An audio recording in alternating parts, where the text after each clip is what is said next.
The rejection letter from the mortgage company arrived on a Tuesday that started like any other. I was stirring cream into my coffee, watching my 3-year-old daughter Maya chase our golden retriever around the backyard, when my husband Marcus handed me the envelope with that look, the one that said he already knew it contained bad news. Insufficient credit score, I read aloud, my voice catching on the last word. Current credit rating, 487. Before we jump back in, tell us where you're tuning in from, and if this story touches you, make sure you're subscribed, because tomorrow, I've saved something extra special for you. Marcus frowned, setting down his own mug with a sharp clink against the granite countertop. That's impossible, Nat. We pulled your credit last year when we opened the savings account. You were at 750. I stared at the letter, the words blurring as tears of confusion filled my eyes. We'd been planning to buy our first house, had spent months saving for the down payment, researching neighborhoods with good schools for Maya. This was supposed to be our year, our fresh start after Marcus finished his residency. There has to be a mistake, I whispered, but even as I said it, a cold dread was settling in my stomach like a stone. That afternoon, while Maya napped and Marcus worked his shift at the hospital, I pulled my credit reports from all 3 bureaus. What I found made me physically nauseous. 17 credit cards I'd never opened. A car loan for a BMW I'd never seen. Medical bills from a plastic surgery clinic in Miami, a city I'd visited exactly once, for my honeymoon 5 years ago. The addresses were wrong too. According to TransUnion, I lived in Coral Gables, Florida. Equifax had me in a penthouse in downtown Fort Lauderdale. Experian insisted I resided in a mansion in Naples. All these places I'd never been, except for that brief honeymoon trip. My hands trembled as I scrolled through the fraudulent accounts. Someone had been living an expensive life in my name for at least 2 years. Designer shopping sprees at Saks Fifth Avenue. Luxury spa treatments. Premium gym memberships. Even a lease on a yacht. I called the fraud hotline for the first credit card company, my voice shaking as I explained the situation to a bored-sounding representative named Derek. "Ma'am, these accounts show consistent payment history and normal usage patterns," he said with the tone of someone who'd heard this story 1,000 times. "Are you sure you didn't forget about opening these accounts?" "I'm sure," I snapped, my patience fraying. "I've never been to half these stores. I don't even like designer clothes." "Well, we'll need you to file a police report and provide documentation proving these accounts are fraudulent. That process typically takes 90 to 120 days per account." 17 accounts times 120 days each. I did the math with growing horror. This could take years to resolve. When Marcus came home that evening, he found me surrounded by printed credit reports, my laptop open to multiple fraud reporting websites, my notebook filled with phone numbers and case reference numbers. "How bad is it?" he asked, loosening his tie as he surveyed the paper chaos covering our dining room table. "Bad." I handed him the summary I'd compiled. "Someone's been using my identity to live like a millionaire in Florida. The total debt is over $300,000. Marcus sank into the chair across from me, his face pale under his 5 o'clock shadow. 300,000? Nat, how is that even possible? Don't they verify identity when opening accounts?"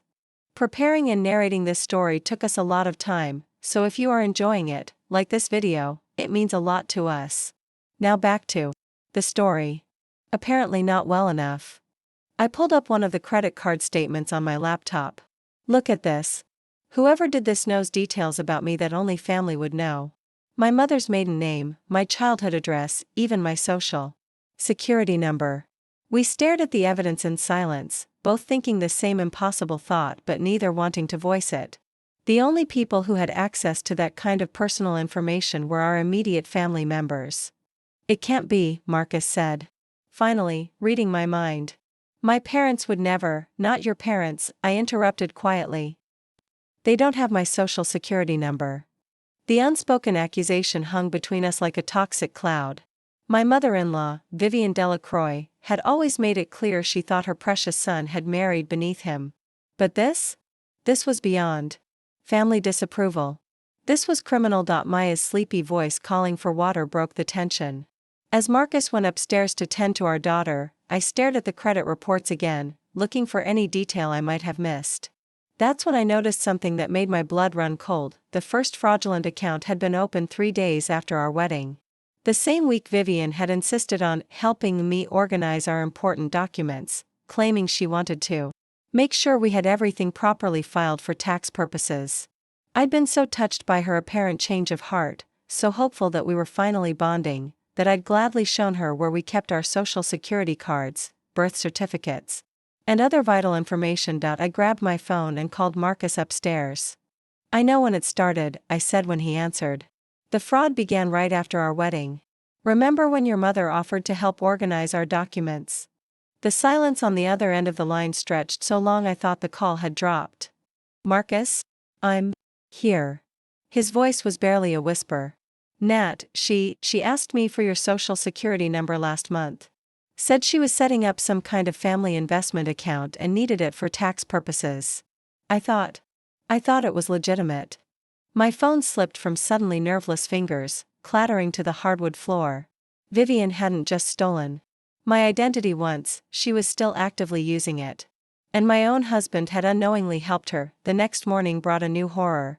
I was checking our bank account to see how much we could afford to spend on legal help when I noticed our joint savings account, the one with our carefully accumulated house down payment, had been drained. $28,000, gone. I called the bank in a panic, my hands shaking so badly I could barely dial. "Mrs. Delacroix," the customer service representative said after pulling up our account. "The withdrawal was authorized yesterday. Using your PIN and identification. Is there a problem?" "My what?"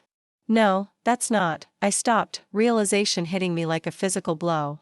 "Did you say Mrs. Delacroix?" "My name is Natalie Rodriguez Delacroix." "I'm sorry, but the account shows the primary holder as Vivian M. Delacroix. Are you perhaps an authorized user?" The phone fell from my hand for the second time in 12 hours. Somehow, my mother-in-law hadn't just stolen my identity, she'd managed to claim ownership of my life savings.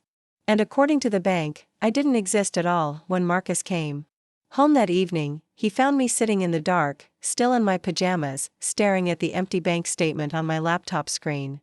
"She took everything," I said without looking up. "Our savings, our future, our daughter's security. She took it all." Marcus knelt beside my chair, his hands gentle on my shoulders. "We'll fix this, Nat. We'll get lawyers, call the FBI, whatever it takes." I finally looked at him, seeing my own devastation reflected in his eyes. "Your mother didn't just steal money, Marcus. She stole me. According to every official record, I don't exist anymore. Vivian Delacroix is living my life in Florida while I'm nothing." That night, as Marcus slept fitfully beside me and Maya dreamed peacefully in her crib, I made a decision. Vivian Delacroix thought she could erase me, steal my identity, and destroy my family's future. She thought I would quietly disappear, too intimidated to fight back. She was about to learn how wrong she was. I opened my laptop and began researching identity theft laws, FBI procedures, IRS fraud investigations. If Vivian wanted to play games with federal agencies, I would give her a game she'd never forget. By dawn, I had a plan. And by the time I was finished, Vivian Delacroix would wish she'd never heard my name. The FBI field office in downtown Chicago smelled like burnt coffee and broken dreams. I clutched Maya's hand as we waited in the sterile lobby, my 3-year-old daughter swinging her legs from the plastic chair while coloring in a book about police dogs. She thought we were here for a fun adventure. I didn't have the heart to tell her we were here because her grandmother was a criminal special agent. Rebecca Chen appeared precisely at our appointed time, her black suit crisp despite the humid July morning. She was younger than I'd expected, maybe early 30s, with intelligent dark eyes that seemed to catalog every detail as she led us to a small conference room. "Mrs. Rodriguez Delacroix," she began, settling across from me with a thick file folder. "I've reviewed your initial complaint. Identity theft cases involving family members are complicated." "Complicated how?"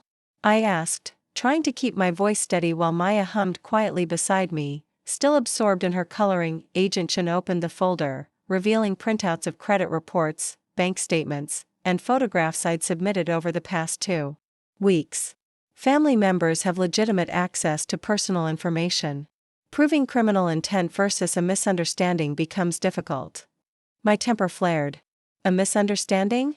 She's accumulated $300,000 in debt using my name and social security number. She stole our life savings.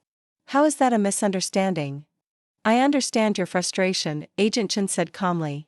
But we need concrete evidence of criminal intent. Has Mrs. Delacroix admitted to using your identity fraudulently? I thought about the phone calls I'd made to Vivian over the past week. Each time I'd called her Florida number, she denied everything with theatrical outrage. How dare you accuse me of such a thing, Natalie? I've been nothing but supportive of you and Marcus. But her denials had sounded rehearsed, like she'd been practicing them. She denies everything, I admitted. But I have proof she was in our house when this started, and Marcus gave her my social security number just last month. Agent Chen made notes on a yellow legal pad. We'll need documentation of everything. Phone records, travel receipts, witness statements. The more evidence you can provide, the stronger the case becomes. Maya tugged on my sleeve. Mama, I'm hungry. I pulled a juice box and crackers from my purse, my hands trembling slightly as I opened them for her. The simple act of caring for my daughter while discussing my mother-in-law's crimes felt surreal. There's something else, I said, lowering my voice. I think she's done this before. Agent Chen's pen paused mid-sentence. What do you mean? I pulled out my phone and showed her the research I'd compiled over sleepless nights. I've been looking into Vivian's background. Her first husband died in 1995, and there were suspicious insurance claims filed after his death. Her second husband divorced her in 2001, citing financial irregularities. She's had 7 different addresses in Florida in the past 10 years. That's interesting, but not necessarily criminal, Agent Chen said, though I noticed she was taking more detailed notes now. What about this? I swiped to another screen showing a newspaper article I'd found in the Miami Herald archives. A woman named Vivian Delacroix was investigated for insurance fraud in 2003.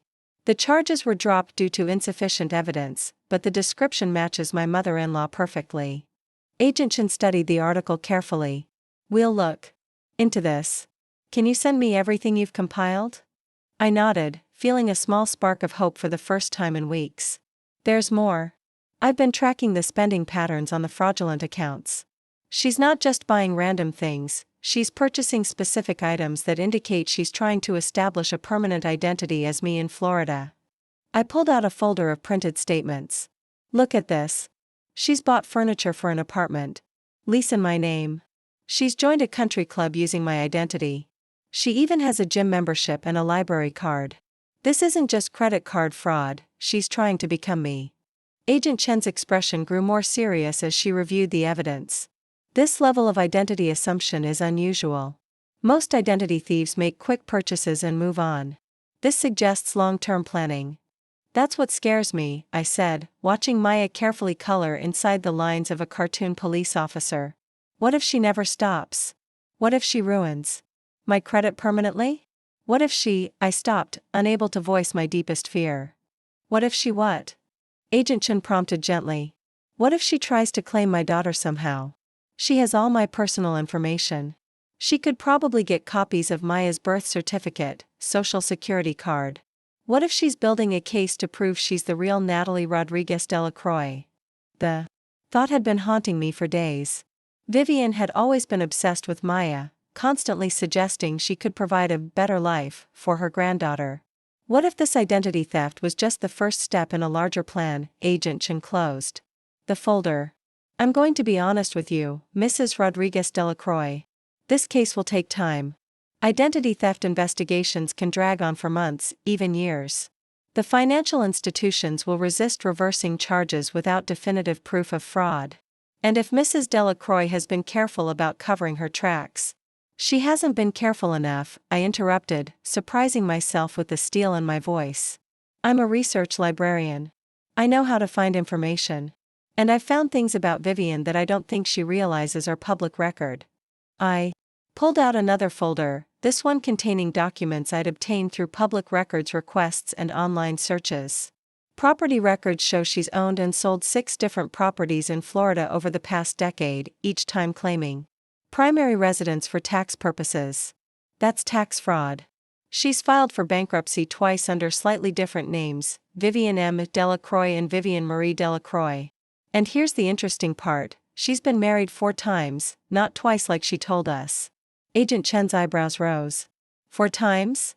Her third marriage was to a man named Robert Chen in 2008. He died in a boating accident 6 months later, and she collected a life insurance payout of $250,000. Her fourth marriage was to Thomas Martinez in 2012. He's still alive, but according to divorce records, he accused her of financial abuse and identity manipulation. You've been busy, Agent Chen said with what might have been admiration. I've been desperate, I corrected. This woman is destroying my life, and I need to stop her before she destroys my family too. Maya finished her juice box and climbed onto my lap, resting her head against my shoulder. The weight of her small body reminded me why I was fighting so hard. This wasn't just about money or credit scores, it was about protecting my daughter's future. What's our next step? I asked. Agent Chen gathered her notes. I'm going to open a formal investigation. We'll coordinate with the Florida field office to locate Mrs. Delacroix and interview her. We'll also subpoena records from the financial institutions and retailers involved. But I need you to continue documenting everything. Every new fraudulent charge, every contact attempt, every piece of evidence you uncover. What about the immediate financial damage? Our savings are gone, our credit is ruined, and we can't even apply for credit cards in my name to handle emergencies. Have you consulted with a lawyer? I nodded grimly. 2 different attorneys. They both said the same thing, civil litigation could take years and cost more than we lost. One suggested bankruptcy, but that would destroy Marcus's medical career before it even starts. There might be another option, Agent Chen said thoughtfully. If we can prove this is part of a larger pattern of fraud, we might be able to get the IRS involved. Tax fraud carries serious penalties, and the IRS has tools for asset recovery that we don't. A chill ran down my spine. The IRS? Think about it. If Mrs. Delacroix has been using your identity to establish residence in Florida for tax purposes, if she's been claiming income or deductions in your name, if she's been filing false tax returns, that's federal tax fraud. And the IRS doesn't mess around with tax fraud. I thought about the lifestyle Vivian was living in Florida. The luxury purchases, the country club membership, the expensive apartment. She had to be reporting income somewhere to justify that level of spending. How would we prove tax fraud? We'd need to compare what she's reporting to the IRS versus her actual spending patterns. If she's claiming to be you for some purposes but not others, if she's reporting different income levels to different agencies, that creates inconsistencies the IRS can investigate. Maya had fallen asleep in my arms, her breathing soft and even against my chest. Looking down at her peaceful face, I felt a surge of protective fury that surprised me with its intensity. Do it, I said quietly.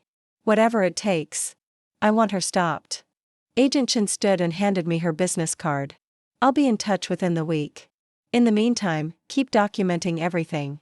And Mrs. Rodriguez Delacroix? She paused at the door. Be careful. If your mother-in-law is as calculating as this evidence suggests, she might not react well to being investigated. As Maya and I left the FBI building, I felt both hopeful and terrified. For the first time since discovering the fraud, I had allies, people with the authority and resources to fight back. But Agent Chen's warning echoed in my mind. Vivian had already proven she was willing to commit serious crimes to get what she wanted. What would she do when she realized I was fighting back? That evening, Marcus came home to find me at the kitchen table surrounded by documents, my laptop open to the IRS website. How did the FBI meeting go? He asked, loosening his tie and kissing the top of my head. Better than expected. Agent Chen is opening a formal investigation. I turned to face him, seeing the exhaustion in his eyes. His residency was demanding enough without the added stress of our family crisis. Marcus, there's something else. We might need to involve the IRS. His face paled. The IRS? Nat, what if they think we're complicit somehow? What if this affects my medical license? Agent Chen says tax fraud is the best way to stop your mother permanently. If she's been filing false returns in my name. She wouldn't do that, Marcus said automatically, then caught himself. God, listen to me. A month ago I would have sworn she'd never steal our savings either. I reached for his hand. I know this is hard. She's your mother. But Marcus, she's not just stealing money, she's stealing our future. Our daughter's future. He sank into the chair beside me, his head in his hands. I keep thinking about all the times she offered to help with our finances, all the questions she asked about our investments and savings plans. I thought she was being caring. She was gathering intelligence, I said softly. This wasn't a spur-of-the-moment crime. She's been planning this for years. My phone buzzed with a text message from an unknown Florida number. Stop spreading lies about me, Natalie. You'll regret making false accusations. Marcus read the message over my shoulder, his expression hardening. That's it. I'm calling her right now. No, I said, grabbing his wrist. Don't. Agent Chen said to document everything but not to confront her directly. This text is actually good, it proves she knows about the investigation. I screenshotted the message and forwarded it to Agent Chen's email address. Within minutes, my phone rang. Mrs. Rodriguez Delacroix, this is Agent Chen. I just saw the text. Have you received any other threatening communications? This is the first direct threat, I said, putting the phone on speaker so Marcus could hear. But I've been getting hang-up calls from Florida numbers for the past few days. I want you to document all of this. Don't respond to the text, don't answer unknown calls. If she escalates the threats, contact me immediately. After hanging up, Marcus and I sat in silence, the weight of the situation settling over us like a heavy blanket. I'm scared, Nat, he admitted quietly. Not just about the money. I'm scared of what else she might do. I thought about Maya sleeping peacefully upstairs, unaware that her grandmother was a criminal who might pose a threat to our family's safety. Then we stop her, I said, my voice stronger than I felt. Whatever it takes, however long it takes. We stop her before she can hurt anyone else. As I looked at the mountain of evidence we'd gathered, I realized this was just the beginning. Vivian had spent years building her web of lies and fraud. Unraveling it would take time, patience, and resources we didn't have, but she'd made one critical mistake. She'd underestimated the mother's instinct to protect her child, and that mistake was going to cost her everything. The summons arrived on a rainy Thursday morning, delivered by a sheriff's deputy who looked genuinely apologetic as he handed me the legal documents. Maya was at preschool, Marcus was at the hospital, and I was alone in our kitchen when my world tilted sideways once again. Natalie Rodriguez Delacroix, I read aloud from the papers, my voice echoing in the empty house. You are hereby summoned to appear in Circuit Court, Miami-Dade County, Florida, to respond to allegations of abandonment of financial obligations and fraudulent misrepresentation of identity. My hand shook as I continued reading. According to the lawsuit, or rather, Vivian pretending to be me, had signed a lease for a luxury condominium in Coral Gables, then abandoned the property without paying rent. The landlord was seeking $47,000 in damages, plus legal fees, but that wasn't the worst part. The worst part was the photograph attached to the lease agreement, a professional headshot of a woman who looked remarkably like me, but with subtle differences. Darker hair, slightly different makeup, more expensive clothing. Vivian had somehow altered her appearance to resemble me more closely. I called Agent Chen immediately, my fingers fumbling with the phone. She's escalating, Agent Chen said after I read her the summons. This suggests she's not planning to stop the fraud, she's doubling down on it. But how can she sue me for things she did? This is insane. It's actually brilliant, in a twisted way, Agent Chen explained. By initiating legal action in Florida, she's forcing you to either appear in court there, where she has home field advantage, or default, which would create a legal judgment against you. Either way, she strengthens her position as the real Natalie Rodriguez Delacroix. I sank into a kitchen chair, feeling overwhelmed. What do I do? Don't panic. We expected something like this. I'm going to contact the Miami field office and have them serve a federal preservation order on all parties involved. That should freeze the civil case until our investigation concludes. After hanging up, I stared at the altered photograph of myself, or the woman Vivian was pretending to be. The resemblance was unsettling. How far was she willing to go to steal my identity completely? My phone rang. Marcus calling from the hospital. Nat, I just got a weird call from the administration office. Someone claiming to be you called and said I needed to update my emergency contact information. They wanted to change it from you to a Vivian Delacroix in Florida. My blood turned to ice. Please tell me they didn't make the change. No, they said they needed written authorization. But Nat, how did she know to call the hospital? How did she know about my emergency contacts? I thought about all the personal information Vivian had access to: our marriage certificate, our insurance documents, our tax returns from the years she'd helped organize our paperwork. She knew everything about our lives. She's trying to systematically replace me, I said. The realization hitting me like a physical blow. The apartment lease in Florida, the emergency contact change, she's not just stealing my identity for money. She's trying to become me. That afternoon, while Maya napped, I embarked on a deeper investigation into Vivian's activities. What I found made me question everything I thought I knew about my mother-in-law. Using online property records and archived newspaper articles, I traced her movements over the past 15 years. The pattern was disturbing. She would marry a man, typically someone wealthy or with good credit, then gradually assume control of their financial affairs. When things went wrong, death, divorce, or legal trouble, she would disappear, often resurfacing in a new state with a slightly different name, but her technique was evolving. With her previous victims, she'd simply stolen their money. With me, she was attempting something far more sophisticated: complete identity replacement. I found a blog post from 2018 written by Maria Santos, the ex-wife of Vivian's fourth husband, Thomas Martinez. Maria described watching her husband's credit destroyed by a woman who systematically assumed her identity while they were married. She didn't just steal my money, Maria had written. She stole my life. By the time I realized what was happening, everyone, banks, credit card companies, even some of our friends, believed she was the real Maria Martinez. I had to legally change my name just to separate myself from the financial destruction she caused. The post included a photograph of Vivian from 2018. She looked different then, lighter hair, different style of dress. But I could see how she might have resembled Maria Santos with the right makeup and clothing choices. I screenshot the blog post and added it to my growing evidence file. Then I did something that felt intrusive but necessary. I called Maria Santos. The number was still active. A woman answered on the third ring, her voice cautious. Maria? This is Natalie Rodriguez Delacroix. I found your blog post about Vivian Delacroix. I think she's doing the same thing to me that she did to you.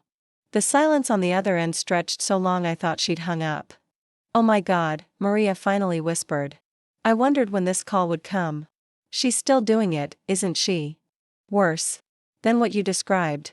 She's been using my identity for 2 years, accumulated hundreds of thousands in debt, and now she's trying to sue me in Florida for abandoning property I never rented. The lawsuit is new, Maria said grimly. She's getting bolder. When she went after me, she stuck to credit cards and bank accounts. Legal action suggests she's planning something bigger. Bigger how? Maria hesitated. Has she shown unusual interest in your child? My heart stopped. How did you know about Maya? Because she did the same thing with my daughter Sophia. Near the end, before I discovered the identity theft, Vivian started making comments about how Sophia would be better off with her in Florida. How she could provide a more stable environment. How Thomas and I were too young and irresponsible to raise a child properly. I felt sick. What happened? I found out about the identity theft just in time. We fled to California and changed our names legally. But Natalie, I think her endgame isn't just stealing identities. I think she's trying to steal entire families. After hanging up with Maria, I sat in my quiet house feeling like the walls were closing in. Maya would wake up from her nap soon, expecting snacks and stories and the normal rhythm of our afternoon routine. How could I pretend everything was normal when I'd just learned that my mother-in-law might be planning to steal my daughter? I called Agent Chen again. I need to accelerate this investigation, I said without preamble. I have evidence that Vivian has done this before, and I think Maya might be in danger. What kind of evidence? I told her about Maria Santos, about the pattern of identity theft and family manipulation. Agent Chen listened without interrupting, occasionally making notes. I'll contact the Florida office immediately, she said when I finished. We need to locate Mrs. Delacroix for questioning. Can you send me Maria Santos' contact information? We'll need her testimony. There's something else. I think Vivian might be planning to come to Chicago. What makes you think that? I pulled up the credit card statements I'd been monitoring. Her spending patterns changed this week. Instead of luxury purchases in Florida, she's been buying travel items. Luggage, travel-sized toiletries, road maps. And yesterday she made a purchase at a Chicago hotel booking website. Agent Chen's tone became sharper. Which hotel? I checked my notes. The Fairmont on North Columbus. She booked a suite for next week under the name Mrs. V. Rodriguez Delacroix. She's using a variation of your married name, Agent Chen observed. That's significant. It suggests she's preparing to make some kind of legal claim in Chicago. What kind of claim? I don't know yet. But combined with the emergency contact change at your husband's hospital and the Florida lawsuit, it suggests she's building a case for something. We need to find out what. That evening, Marcus came home to find me pacing the living room while Maya played with blocks on the floor, blissfully unaware of the danger swirling around our family. I can see it in your face, Marcus said, hanging up his coat. What happened now? I handed him printouts of everything I'd discovered, Maria Santos' story, the hotel booking, the pattern of family manipulation. He read in silence, his expression growing darker with each page. She's coming here, he said finally. Next week. And Marcus, I don't think it's just about money anymore. I think she's planning to try to take Maya. Marcus sank onto the couch, pulling our daughter onto his lap. Maya giggled and showed him her block tower, completely trusting and innocent. The contrast between her joy and our fear was heartbreaking. We should leave, Marcus said quietly. Take Maya and go somewhere she can't find us. Run where? She has all our personal information, our social security numbers, our financial records. She could track us anywhere. Then what do we do? I sat down beside them, watching Maya carefully stack another block on her tower. We fight. But we fight. Smart. That night, after Maya was asleep, I made a decision that felt both necessary and terrifying. I was going to Florida. Absolutely not, Marcus said when I told him my plan. It's too dangerous. Agent Chen said the FBI is having trouble locating Vivian for questioning. But I know where she is, the apartment she leased in my name. If I can get evidence of her living there, using my identity, Nat, she could have you arrested for trespassing. Or worse. Not if I'm careful. I'll take a camera, document everything, and get out. The FBI needs proof she's actively living as me. This could provide it. Marcus was quiet for a long time, staring at the ceiling. If you're going to do this, you're not going alone. You can't leave your residency. And we can't take Maya. Then we ask my parents to watch Maya for the weekend, and I come with you. End of discussion. I thought about Marcus's parents, his father who'd always been kind to me, his mother who was currently destroying our lives. Are you sure you want to confront her? She's your mother, Marcus. She stopped being my mother the day she decided to steal from my family, he said with a hardness I'd never heard in his voice before. She's made her choice. Now I'm making mine. The next morning brought another complication. I was checking our mail when I found an envelope addressed to me but with a return address I didn't recognize, a law firm in Miami. Inside was a letter that made my hands tremble with rage. Dear Ms. Rodriguez Delacroix, it began. We represent Mrs. Vivian M. Delacroix in matters concerning custodial arrangements for minor child Maya Elena Delacroix. They were using Vivian's last name for my daughter. The letter went on to claim that I had abandoned my parental responsibilities by failing to provide adequate financial support for Maya, and that Mrs. Vivian Delacroix was prepared to petition for emergency custody in the best interests of the child. It was all lies, of course. But it was lies backed by official letterhead and legal language, designed to intimidate and confuse. I called Agent Chen immediately. This is what we were afraid of, she said after I read her the letter. She's accelerating her timeline. The custodial threat suggests she's planning to make her move soon. Can she actually do this? Can she try to take Maya? Not legally, no. But she can file false paperwork, create confusion, maybe even convince a family court that she has legitimate concerns. It's a delay tactic, but it could tie you up in legal proceedings for months. We're going to Florida this weekend, I decided. Aloud. I need evidence that she's actively impersonating me, and I need it now.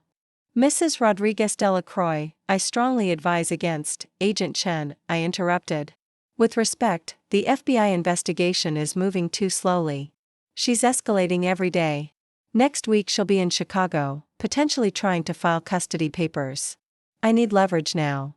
After a long pause, Agent Chen sighed. If you're determined to do this, at least let me coordinate with the Miami field office. They can provide backup if things go wrong. Thank you. And Mrs. Rodriguez Delacroix? Be very careful. You're not just dealing with a financial criminal anymore.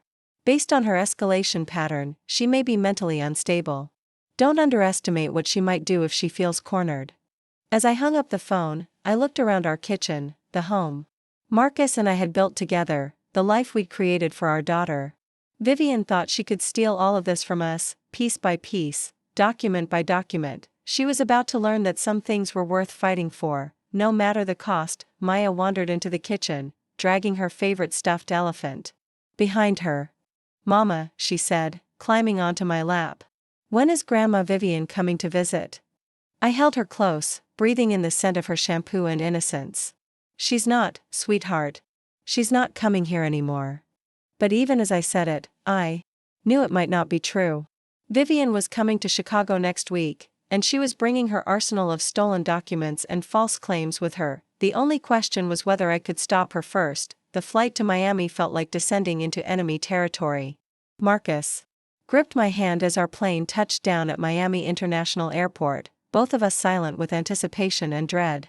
Agent Chen had arranged for us to meet with Special Agent David Ramirez from the Miami field office, who would provide backup during our reconnaissance mission to Vivian's apartment. Agent Ramirez was waiting for us at baggage claim, a compact man in his 40s with weathered features and sharp eyes that seemed to miss nothing. He guided us to an unmarked sedan in the parking garage. I've been tracking your mother-in-law's activities for the past week, he said as we drove through Miami's afternoon traffic. She's been busy. Very busy. He handed me a manila folder containing surveillance photographs. My breath caught as I looked at images of Vivian entering and leaving the Coral Gables apartment, dressed like me. She'd dyed her hair to match mine. Exactly, adopted my style of clothing, even carried a purse identical to one I owned. There's more, Agent Ramirez continued. She's been using your identity to establish herself in the community. She joined the local library, enrolled in a yoga class, even volunteered at a children's charity. To everyone in the neighborhood, she is Natalie Rodriguez Delacroix. Marcus stared at a photograph of Vivian at what appeared to be a school fundraiser, wearing clothes I recognized from my own closet, items that had mysteriously gone missing over the past few months during her visits to Chicago. She's been stealing my clothes too, I said, feeling violated in a way I hadn't expected. Planning this for months. Actually, Agent Ramirez said, his tone growing more serious, we think she's been planning this for years. We discovered something yesterday that changes everything. He pulled into the parking lot of a small cafe near the Coral Gables apartment complex. We ran a deeper background check on Vivian Delacroix. Her real name isn't Vivian Delacroix. I felt the world tilt. What? Her birth name is Victoria Delacourt. She legally changed it to Vivian Delacroix in 1994, shortly after her first husband's death. But here's where it gets interesting, the name Vivian Delacroix belonged to a real person. A woman who died in a car accident in 1993. Marcus leaned forward from the back seat. She stole a dead woman's identity? We believe so. And not just any dead woman. Vivian Delacroix was a wealthy widow who died without heirs. Victoria Delacourt somehow obtained her identity documents and has been living as Vivian Delacroix for 30 years. The implications hit me like a physical blow. So she's done this before. Multiple times. Agent Ramirez nodded grimly. We're still unraveling the full scope of it, but preliminary evidence suggests she's assumed at least 4 different identities over the past 3 decades. Each time, she targets vulnerable individuals, widows, divorcees, young mothers, and systematically destroys their lives while assuming their identities. But why me? I asked, though I was beginning to suspect the answer. Because you're the perfect target. Young, stable marriage, good credit, minimal family to ask questions. And most importantly, you have something she's never had before, a grandchild she can claim legitimate connection to. The pieces fell into place with sickening clarity. Vivian hadn't just chosen me randomly. She'd been studying our family since Marcus and I started dating, looking for the perfect opportunity to insert herself into our lives and eventually replace me entirely. There's something else, Agent Ramirez said, checking his watch. We intercepted communications between Vivian and a family lawyer in Chicago. She's planning to file emergency custody papers for Maya tomorrow morning, claiming that you've abandoned your family and she's the responsible guardian. That's impossible, Marcus said. I'm Maya's father. I'm right here. According to the documents she's prepared, you're mentally unstable due to your wife's abandonment and substance abuse problems. She's claiming that you've asked her to take temporary custody while you seek treatment. I felt like I was drowning. All lies. Of course they're lies. But they're lies backed by months of carefully fabricated evidence. Fake medical records, forged financial documents, even staged photographs showing your apparent erratic behavior. Agent Ramirez showed us printouts of emails Vivian had sent to various Chicago agencies, laying groundwork for her custody claim. Each email was crafted to paint a picture of a family in crisis, with Vivian as the only stable adult capable of caring for Maya. She's been building this case since she started stealing your identity, Agent Ramirez explained. The financial fraud was just the beginning. The real goal was always to take your daughter. The reality of our situation crashed over me. While I'd been focused on credit card debt and bank fraud, Vivian had been orchestrating something far more sinister, the complete theft of my life, including my child. What do we do? I asked, surprised by how steady my voice sounded despite the panic coursing through me. We get evidence. Tonight. Before she files those custody papers tomorrow. Agent Ramirez drove us to a hotel near the apartment complex where Vivian was living under my name. As we checked in, I noticed he'd reserved the room under false names. We were now John and Jane Smith, a married couple from Orlando visiting Miami for the weekend. Surveillance 101, he explained when I questioned the aliases. If this goes wrong, we don't want Vivian to know you were in Miami until after we've arrested her. That evening, as the sun set over Coral Gables, we positioned ourselves across the street from the luxury apartment complex where Vivian was living as me. Agent Ramirez had high-powered cameras and listening equipment, while Marcus and I watched through binoculars as our target moved around inside the third-floor unit. At 7:30 p.m., Vivian emerged from the building. Seeing her from a distance, dressed exactly like me, was deeply unsettling. She'd perfected my walk, my posture, even the way I carried my purse. To a casual observer, she could easily pass for me. She's heading to the community center, Agent Ramirez reported, tracking her movement through his lens.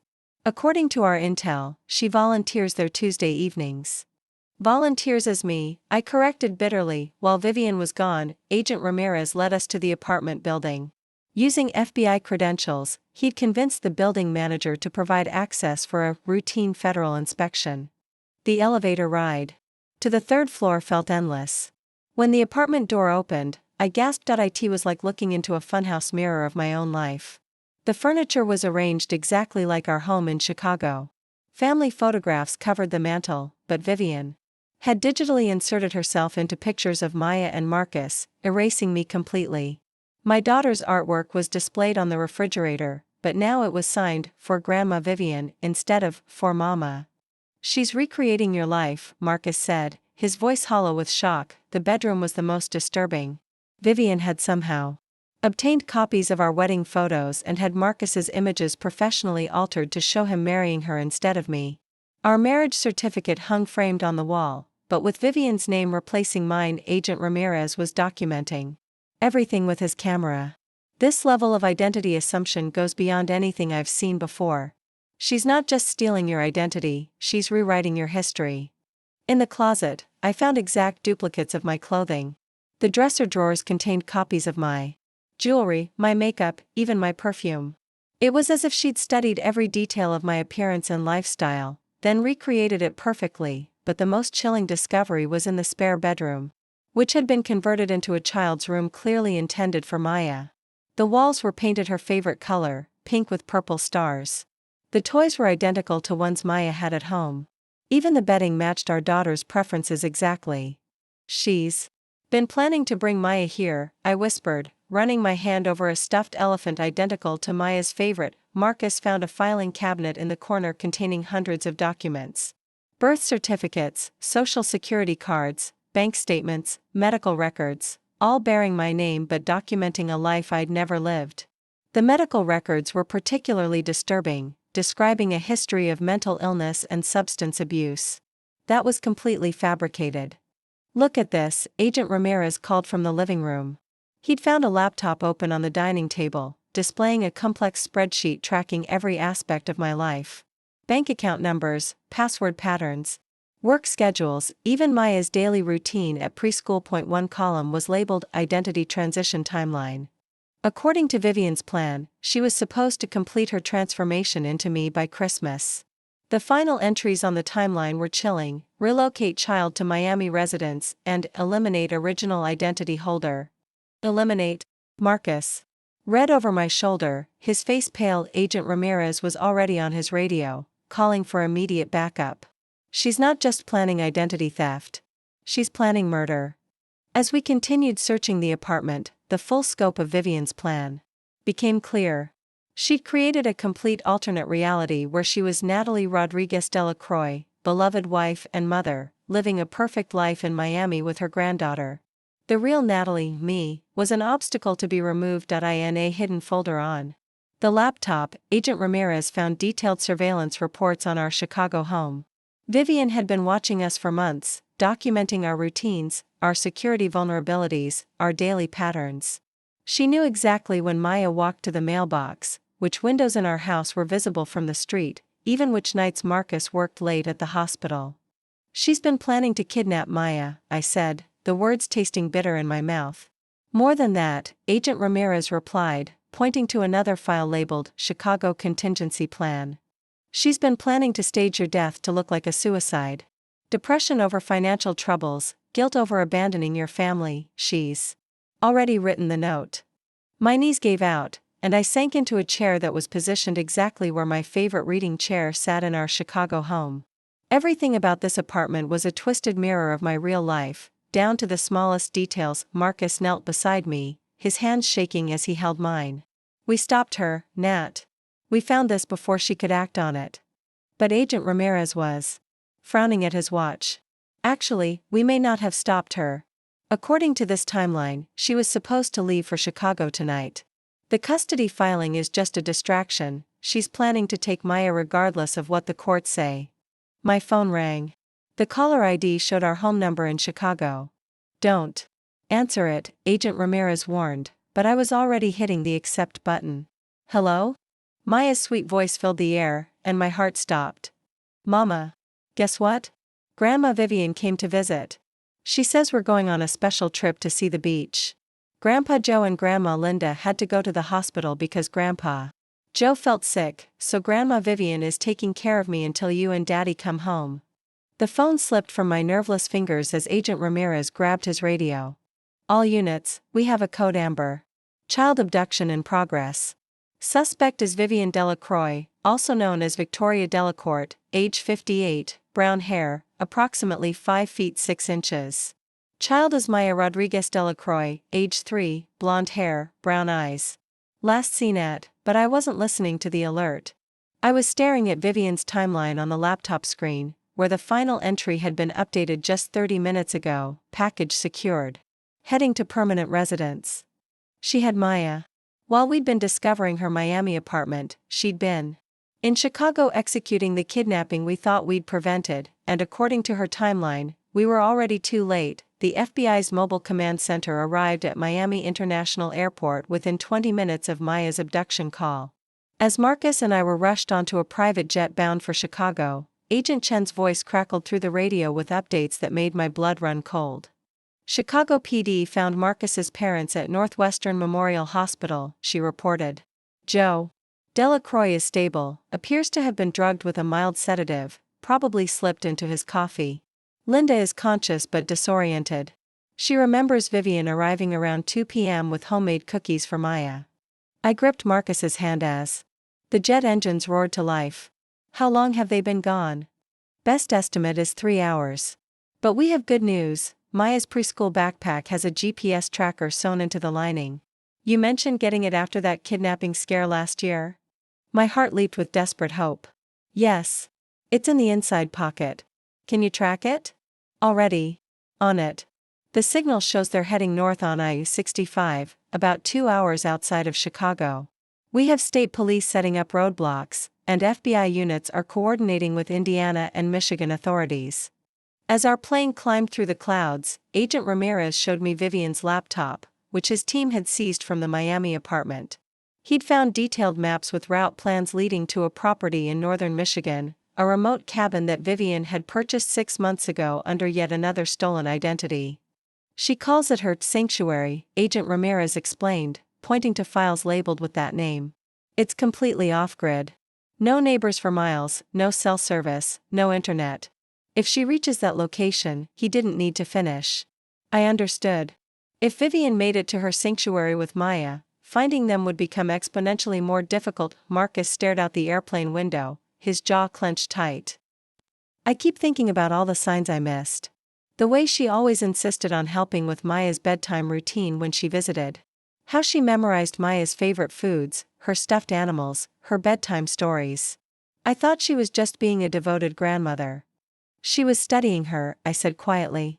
Learning everything she'd need to know to convince Maya that living with her was normal.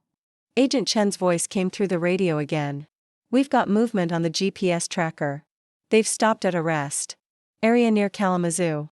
Michigan State Police are mobilizing, but they're being cautious. We don't want to spook her into doing something desperate. The next hour passed in agonizing slow motion. Through the radio chatter, we listened as law enforcement units positioned themselves around the rest stop. Maya's GPS signal remained stationary, giving us hope that Vivian was taking a break rather than switching vehicles. Then Agent Chen's voice cut through the static with news that made my world crumble. The GPS tracker has been found abandoned in a dumpster at the rest stop. Vivian must have discovered it and removed it from Maya's backpack. We've lost them. I doubled over as if I'd been physically struck. Without the GPS, Maya had vanished into the vast network of rural roads leading through 3 states. Vivian could be heading to her Michigan cabin, or she could have changed direction entirely. There has to be security footage, Marcus said desperately. Traffic cameras, store surveillance, something. Agent Ramirez was already coordinating with multiple agencies. We're pulling footage from every camera within a 50-mile radius. But in rural Michigan, surveillance is limited. She chose her route carefully. As our plane began its descent into Chicago, I felt like I was drowning in helplessness. Every minute that passed was another minute Maya was alone with a woman who had already proven capable of violence, manipulation, and elaborate deception. My phone buzzed with a text from an unknown number. She's safe with her real grandmother now. Stop looking for us. Agent Chen was monitoring my phone. That message originated from a cell tower near Grand Rapids, Michigan. She's still heading north, probably toward the cabin. Let me call her, I begged. Let me try to negotiate. Mrs. Rodriguez Delacroix, negotiating with someone this unstable could make things worse. She's already demonstrated a complete break from reality. In her mind, she is you, and Maya is her granddaughter. But I was already dialing the number that had sent the text. It rang once before Vivian's voice answered, though she was using my name. Hello, this is Natalie, she said in a tone that was eerily similar to my own speaking voice. I can't come to the phone right now because I'm busy with my daughter. Vivian, there's no Vivian here, she interrupted calmly. This is Natalie Rodriguez Delacroix, and I'm taking my daughter somewhere safe, away from the people who've been trying to hurt our family. The complete delusion in her voice was terrifying. She wasn't pretending to be me anymore, she genuinely believed she was me. Please, I said, trying to keep my voice steady. Let me talk to Maya. Maya is sleeping. She's tired from our adventure. She's very excited about seeing her new room at Grandma's special house. Vivian, listen to me, stop calling me that, she screamed suddenly, her composed facade cracking. I am not Vivian. Vivian is dead. I am Natalie Rodriguez Delacroix. And that evil woman who stole my name is trying to take my daughter away from me. The call ended abruptly. Agent Chen immediately began tracing the signal, but I knew it was probably too late. Vivian was smart enough to use burner phones and keep calls short. By the time we landed in Chicago, a full-scale manhunt was underway. The FBI had established a command center in our local field office, and Agent Chen briefed us on their strategy. We've identified 17 possible destinations based on her digital footprint and the properties she's purchased under various identities, she explained, pointing to a map covered with red pins. The Michigan cabin is the most likely, but she could be heading to any of these locations. Marcus studied the map with the focused intensity I'd seen him bring to medical emergencies. What about roadblocks? Amber alerts? Already in place across 3 states.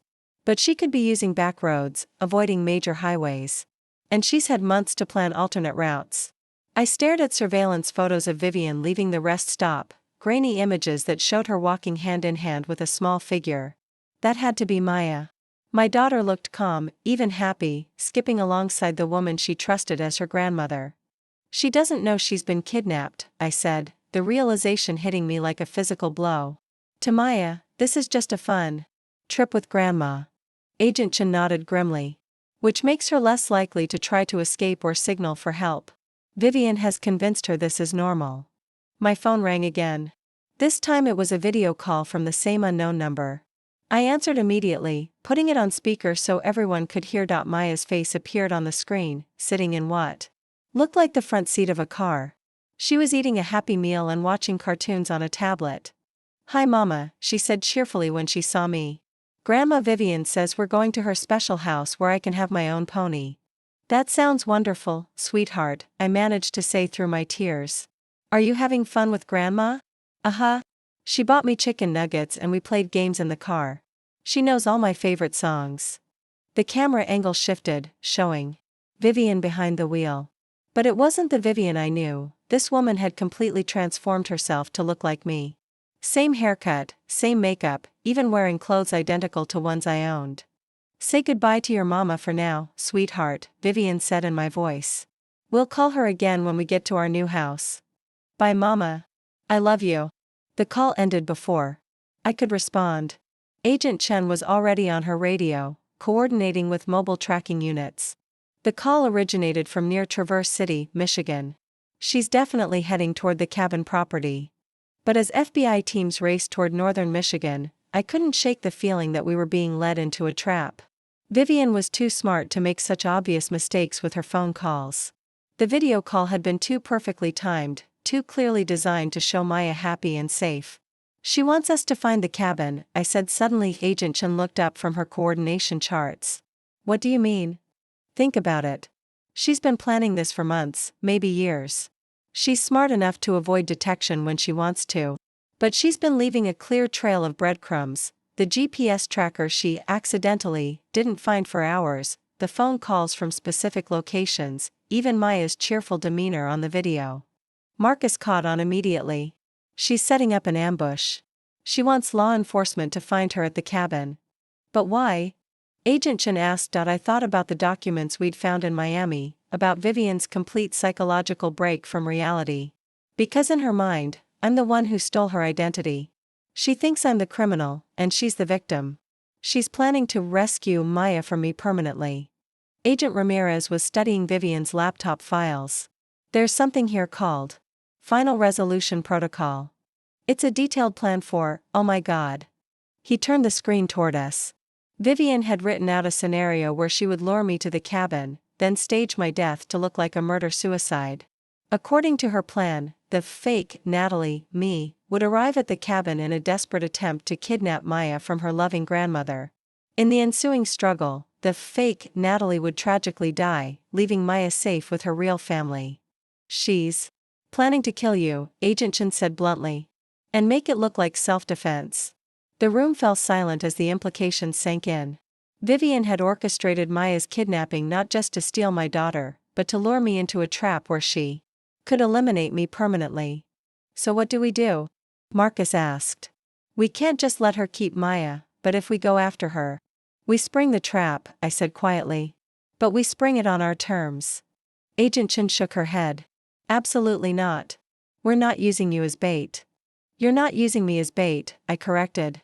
"I'm volunteering. Vivian wants a final confrontation with me? Fine. But when it happens, I'll be ready for her." Over the next 2 hours, as FBI teams surrounded the remote cabin in northern Michigan, we developed a plan that was simultaneously terrifying and necessary. I would approach the cabin alone, wearing a wire and a GPS tracker, while heavily armed. FBI agents positioned themselves throughout the surrounding woods. Vivian would get her confrontation. But she wouldn't get the ending she'd planned. As we flew toward northern Michigan in a FBI helicopter, I stared out at the vast wilderness below and tried to prepare myself for the most important conversation of my life. Somewhere in those trees, my daughter was waiting, trusting that her grandmother would keep her safe. It was time to show Maya who her real mother was, and ensure that Vivian Delacroix's reign of terror ended forever. The helicopter began its descent toward a clearing, half a mile from the cabin. In 15 minutes, I would come face to face with the woman who had stolen my identity, kidnapped my daughter, and planned to murder me, but I wasn't the helpless victim she expected anymore. I was a mother fighting for her child, and mothers, I had learned, were capable of anything. The cabin sat in a clearing surrounded by towering pines, smoke curling from its chimney into the crisp Michigan evening air. Through my binoculars, I could see warm light glowing from the windows, a picture of rustic tranquility that belied the horror unfolding inside. Target acquired, Agent Chen's voice whispered through my earpiece. We have eyes on the subject. Through the kitchen window. She's preparing dinner. No visual on the child yet. I crouched behind a fallen log 50 yards from the cabin, my heart hammering against my ribs. The wire taped to my chest felt cold against my skin, and the GPS tracker sewn into my jacket was a small comfort knowing the FBI could find my body. If this went wrong. Remember, Agent Ramirez's voice joined the communication. Your job is to keep her talking and locate Maya. The moment we have visual confirmation that the child is safe, we move in. I nodded, though no one could see me in the growing darkness. Marcus was positioned with the command team a quarter-mile away, listening to every word through the wire.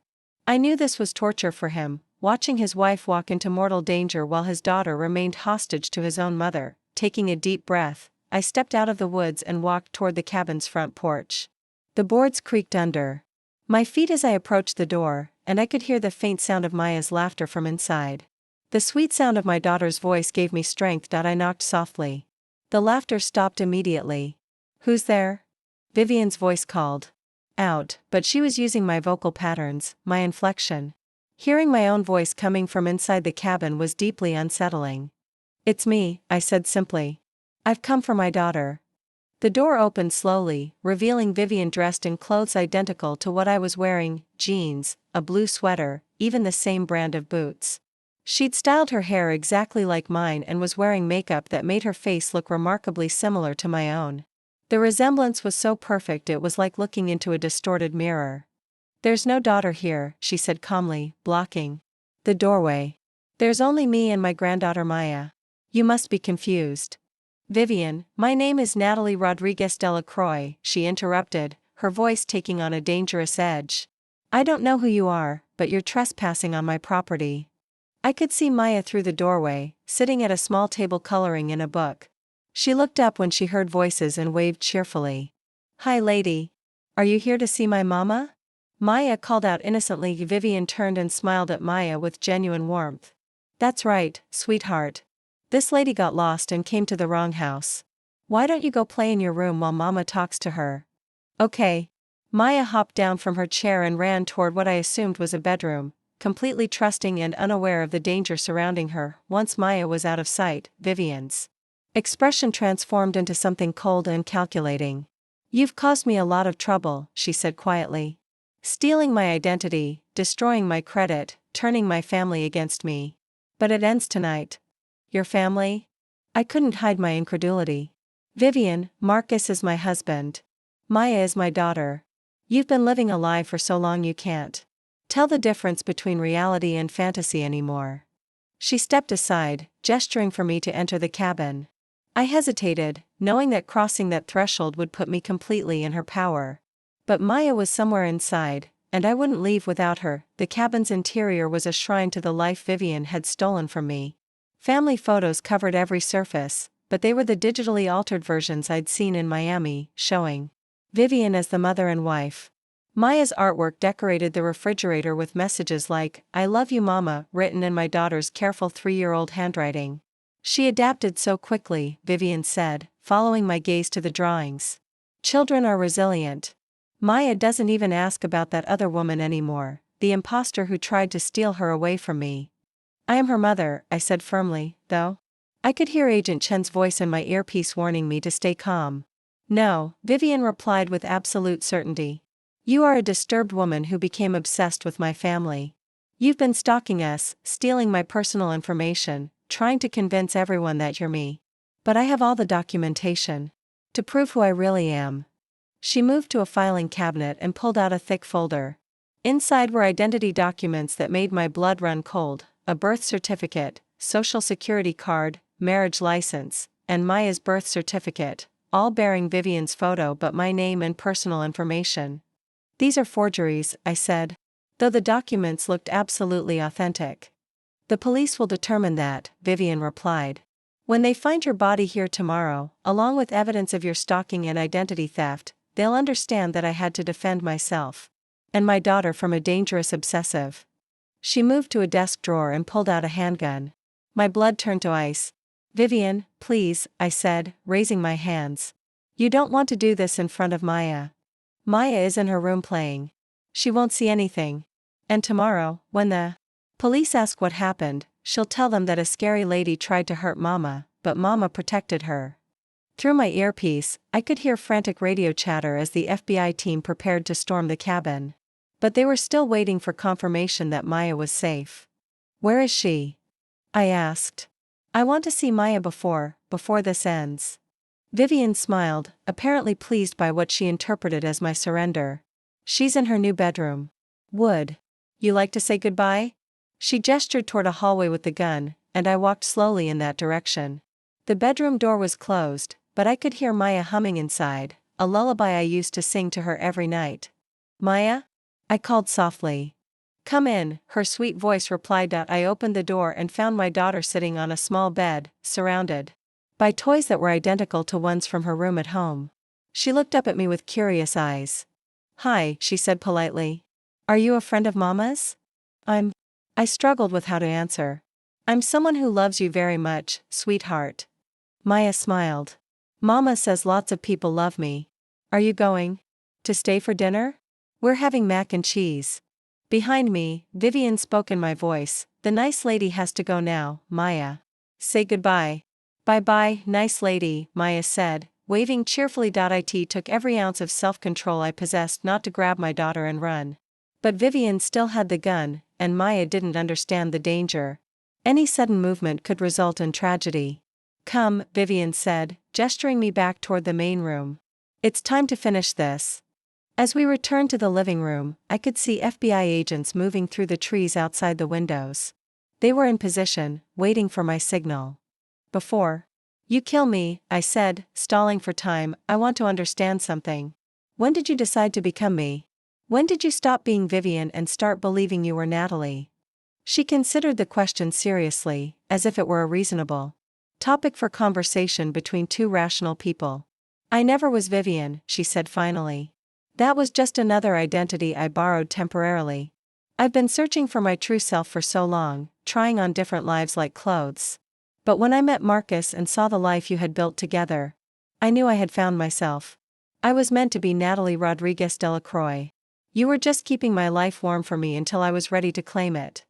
The complete delusion in her voice was chilling. She genuinely believed that my life belonged to her, that I was the interloper who had stolen her rightful place. What about Maya? I asked. Do you really believe she's your granddaughter? She's my daughter, Vivian corrected firmly. I know that seems confusing, since I appear older than I am, but medical records can be altered. Maya is my child, and I won't let anyone take her away from me again. She raised the gun, pointing it directly at my chest.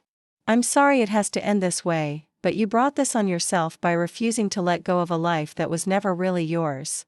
Wait, I said desperately. There's something Maya needs to know. Something important. Vivian hesitated. What? She has a medical condition. An allergy to certain medications. If something happens to her and you don't know about it, what kind of allergy? Vivian demanded, lowering the gun slightly. She's allergic to penicillin. If she gets strep throat or an ear infection and someone gives her the wrong antibiotic, she could die. It's not in any of the medical records you stole because we discovered it just last month. This was a lie. Maya had no such allergy, but it was the kind of critical medical information that only a real parent would know. Vivian's face showed confusion for the first time. That's not possible. I know everything about Maya. I've studied her medical history extensively. You studied documents, I said firmly. But you don't know her. You don't know that she's afraid of automatic hand dryers in public bathrooms, or that she still sleeps with the nightlight we bought, shaped like a crescent moon. You don't know that she calls her stuffed elephant Mr. Peanuts because she couldn't pronounce trunk when she first got him. Stop, Vivian said, but her voice was wavering.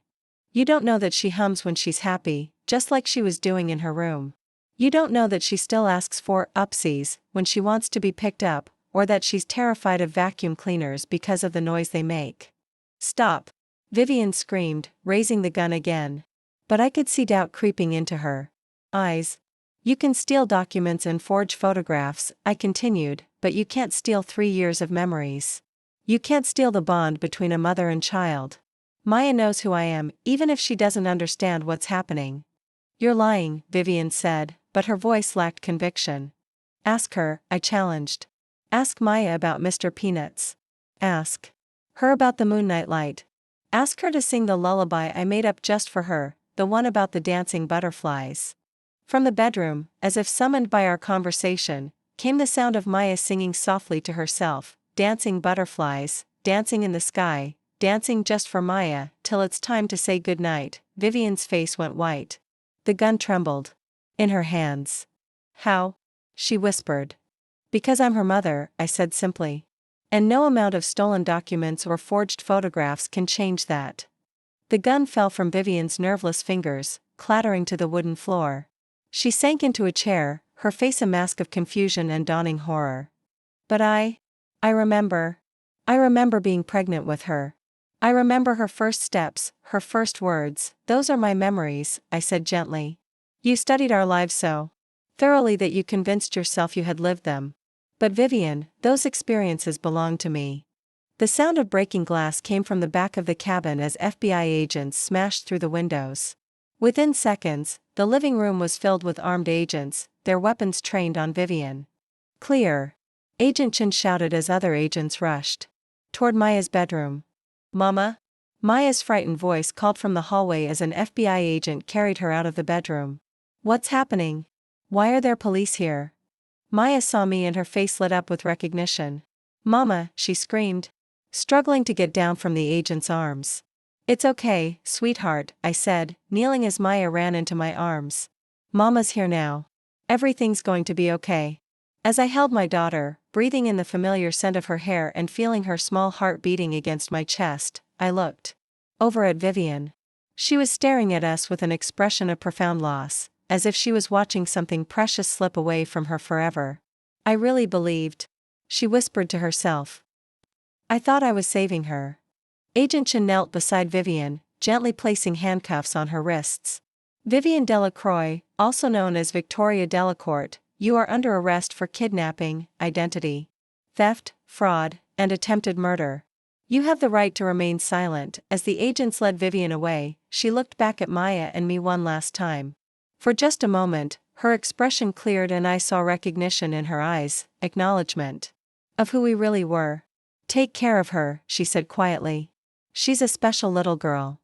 And then she was gone, led away to face justice for the chaos she had created. 3 months later, I sat in a federal courthouse in Chicago, watching as Vivian was sentenced to 25 years in federal prison for her crimes. The judge had been particularly harsh, noting that her systematic destruction of multiple families over 3 decades warranted the maximum penalty. Marcus held my hand as we listened to the verdict. Our credit had been restored, our savings returned, and our lives were slowly returning to normal.